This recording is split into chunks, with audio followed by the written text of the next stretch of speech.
바울이 고린도 전서를 쓸 당시 한국은 어느 상황이었나가 궁금해졌습니다. 바울이 고린도 전서를 쓸 때가 AD 53년에서 55년경이라고 하는데요. 그때 한국은 어떤 상황이었을까가 궁금했습니다. 찾아보니 그때는 이제 막 삼국시대가 시작되던 때였다라고 말을 하더라고요. 고구려, 백제, 신라, 삼국시대가 형성되기 전에 마한, 진한, 변한 등 여러 소국이 있었고 이런 소국들을 연합한 주몽이 고구려를, 원조가 백제를, 박혁거세가 신라를 세웠던 그 시절이 사도 바울이 고린도전서를 썼던 시대였다라는 것을 보게 되었습니다. 그래서 한 가지 질문이 더 생겼습니다. 아니, 지금 우리가 사는 이 시절에는 유튜브에 들어가 보면 AI 시대다라는 것들을 말하는 내용들, 그리고 AI 이후 포스트 AI 시대에 대해 벌어질 일들에 대한 논쟁이 활발하게 일어나는 것을 볼 수가 있죠. 그런데 저는 매번 설교 때마다 한국 삼국시대가 이제 막 열리던 그때, 그러니까 한국 사람 중에 아무도 이야기하지 않는 삼국시대적 이야기를 다시 꺼내서 고민하고 생각하고 적용점을 찾아내는 설교를 하고 있는 거예요. 어찌 보면 이것보다 바보 같은 행동이 없는 듯 보입니다. AI 시대를 논하는 시대에, 아니, 지금보다 2000년 전의 그 시대를 이야기한다는 것이 말이나 됩니까? 바울이 2000년 전에 말한 그 말이 AI 시대를 사는 우리에게 도대체 무슨 상관이 있습니까? 라는 질문을 충분히 던질만 합니다. 사랑하는 성도 여러분, 2000년 전에 바울이 했던 그 말이 지금 AI 시대를 살아가는 우리에게 영향력이나 상관이 있습니까? 어찌 보면 상관이 없어 보이지요. 그러나 그 이야기는 상관이 없는 이야기가 아닙니다.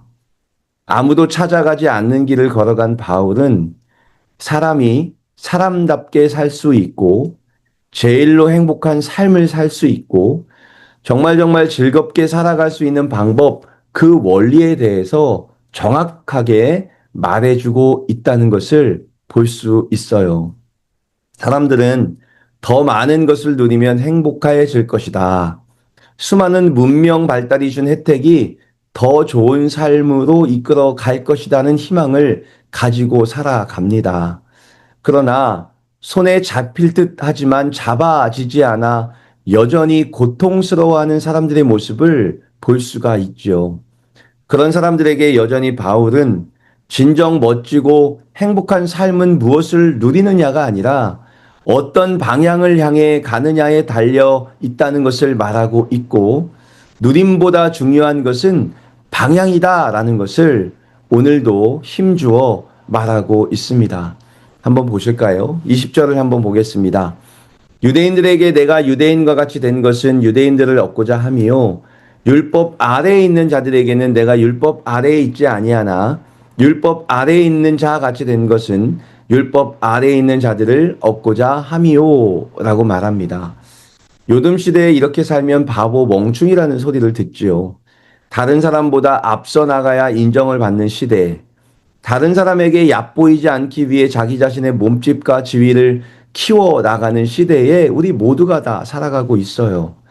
그러나 바울은 유대인들 앞에서 그들의 모습과 같이 되기 위해 자신을 낮췄고 율법 아래에 있는 자들에게는 자신은 율법 아래에 있지 않지만 그들과 함께하기 위해 율법 아래에 있는 사람처럼 행동했다라고 이야기를 합니다.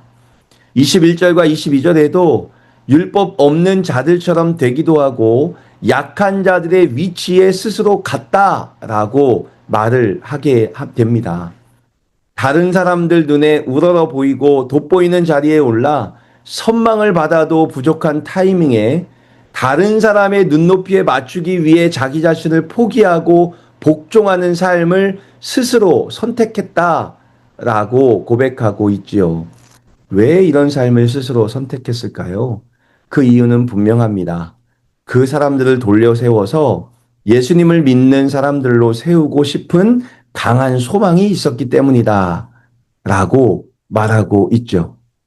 바울이 이렇게 살 때 경험했던 하나님의 능력을 한번 보실까요?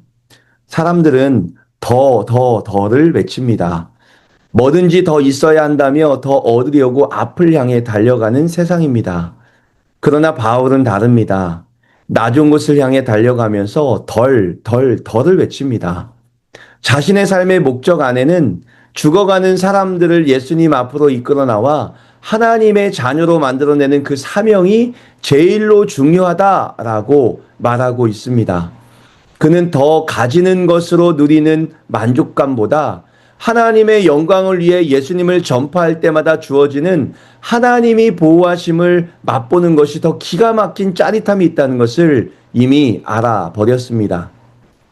예수님을 전하다가 돌에 맞아 죽을 뻔했지만 그러나 다시 자신에게 돌을 던진 사람들이 있는 그 성에 피투성이가 되어 돌아가서 다시 한번 예수님을 전할 때 믿음 안에서 얻는 자녀 디모데와 같은 신실한 자녀가 태어난다는 것을 이미 발견했고 그러할 때 주어지는 그 기쁨이 훨씬 더 크다는 것을 알아버렸습니다.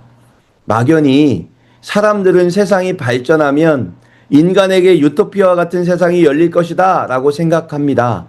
인생은 더 윤택해질 것이고 더 멋져질 것이다 라고 생각하지요. 그러나 진정한 행복은, 진짜 만족은 인간이 만들어낸 창작물에 있는 것이 아니라 하나님의 뜻 안에서 하나님의 원하심을 찾아내고 그같이 세상에서 반기지 않는 길이라 할지라도 그 길을 걸어갈 때 하늘로부터 출발한 하나님의 응답을 받아 누리는 삶을 살아본 자만이 누릴 수 있는 기쁨과 행복이 있다는 것을 바울은 너무도 잘 알고 있었던 것이지요. 그리고 그는 고백합니다. 24절과 25절입니다. 경기장에서 여러 선수들이 다 함께 달리지만 우승자는 하나뿐이라는 것을 모르십니까? 이와 같이 여러분도 우승자가 되도록 힘껏 달리십시오. 우승자가 되려고 견쟁하는 선수마다 모든 일에 절제합니다. 그들은 썩을 면류관을 얻기 위해 그렇게 하지만 우리는 썩지 않을 면류관을 위해 그렇게 달려가야 합니다. 라고 고백하면서 자신의 절제는 하나님께로부터 주어지는 진정한 썩지 않을 면류관 그것을 얻기 위한 절제다라고 고백하고 있는 것이죠. 사랑하는 성도 여러분, 저는 서론에서 던졌던 질문으로 다시 돌아가 보려고 합니다. 왜 우리는 AI 시대에 살면서 2000년 전 삼국시대의 배경 속에 쓰인 이 낡은 편지를 붙들고 씨름하고 있을까요? 그 이유는 명확합니다. 세상은 우리에게 끊임없이 속삭입니다. 더 많은 것을 가져야 행복하다. 더 화려한 기술과 더 많은 누림이 너를 구원할 것이다. 라고 말합니다. 하지만 여러분, 솔직해져 봅시다. 더 편리해졌지만 우리는 더 평안합니까? 더 많이 가졌지만 우리는 정말 더 행복합니까? 아니죠. 세상이 주는 만족은 잡는 순간 사라지고 썩을 승리자의 관이라고 느껴질 뿐입니다. 바울은 2000년 전에 그 먼 길을 걸으며 오늘 우리가 전하는 진짜 행복의 비밀은 이것이다 라고 말을 합니다. 행복은 무엇을 누리냐에 있는 것이 아니라 내 인생의 방향을 하나님의 뜻에 맞추느냐에 달려 있다고 소리치고 있습니다. 우리가 왜 바보처럼 자신을 쳐서 복종시키고 남을 얻기 위해 스스로 종이 되는 길을 택합니까? 그것이 고행이기 때문입니까? 아니죠. 그 길을 걸을 때만 터져 나오는 하늘의 능력이 있기 때문입니다. 세상이 주는 혜택은 내 지갑과 내 몸을 즐겁게 할 뿐이지만 하나님을 향해 인생의 방향에 튼 사람들에게는 하늘로부터 출발한 하나님의 응답이 있기 때문입니다. 돌에 맞아도 다시 일어날 수 있는 힘, 내 몸을 쳐서 복종시킬 때 느껴지는 거룩한 짜릿함, 내가 낮아질 때 한 영혼이 살아나는 그 압도적인 은혜가 있어서 바울은 지금도 목소리 높여 소리치고 있는 것이지요. 이것이 유튜브 알고리즘이 찾아줄 수 없는 기쁨입니다. 최첨단 AI가 계산해 줄 수 없는 신비이지요. 오직 하나님의 뜻이라는 방향을 잡고 달리는 자만이 맛볼 수 있는 진짜 행복은 하나님 안에 머물며 하나님께 그 방향을 맞춘 자만이 느낄 수 있는 참다운 기쁨임을 말하고 있습니다. 사랑하는 성도 여러분, 우리는 허공을 치는 싸움을 멈추어야 할 때가 있습니다. 세상이 말하는 것처럼 더더더라는 신기도를 쫓아내는 것이 아니라 오늘 바울처럼 세상의 누림보다 하나님의 뜻을 향한 인생의 방향이 더 중요함을 알고 오늘 내가 하나님의 뜻에 내 주파수를 맞출 때 하늘로부터 쏟아지는 그 기막힌 은혜와 능력이 있다는 것을 기억하면서 오늘도 하나님의 원하심에 우리의 방향을 맞출 수 있는 그런 성도, 그렇게 할 때 주시는 하나님이 부어주시는 하나님의 능력을 체험하는 그런 멋진 삶이 우리에게 있기를 간절히 소망하고 소망합니다. 이런 하나님로부터 출발한 하나님의 능력과 은혜가 AI 시대를 살아가는 우리의 평범한 일상 가운데 실제가 되어 경험되어지기를 정말 소망합니다. 오늘 기도하면서 하나님이 주시는 이 은혜와 위로와 평안과 기쁨을 찾아 누리시는 저와 여러분 되시기를 간절히 소망하고 소망합니다.